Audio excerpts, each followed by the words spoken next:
What about Libya? Yeah, the US and NATO-led intervention in Libya is definitely one of the biggest crimes of the 21st century. It's lesser known than the Iraq War, but Libya was one of the most prosperous countries in all of Africa. Muammar Gaddafi had brought his people a fairly high standard of living, and he had plans to create an African central bank that would give developmental loans to African countries, allowing them to get away from the debt traps of the US-dominated financial system controlled by the IMF and World Bank. So NATO bombed Libya, and the US helped create a coalition of rebels, which was basically just any extremist terrorist group or separatist group that they could find in the region. After Gaddafi was killed and the government was overthrown, the country was left with basically no central government. The US just left, and civil war as well as an open-air slave market returned to Libya. NATO's a defensive alliance though, right? Yeah.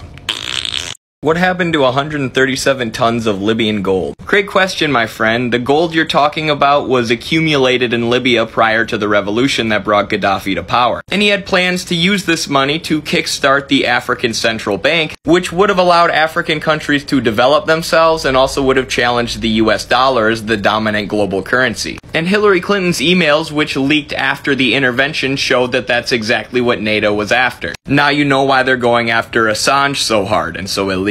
In the leaked emails, Hillary and other NATO officials discuss Libyan gold and their desire to control it, and the French president explicitly says this is the reason that he chose to participate in the attack on Libya, as well as oil and military positioning. Yeah, I hope all the dead civilians and destruction were worth it. The land of unconfirmed. Yes, we came, we saw, he died. Did it have anything to do?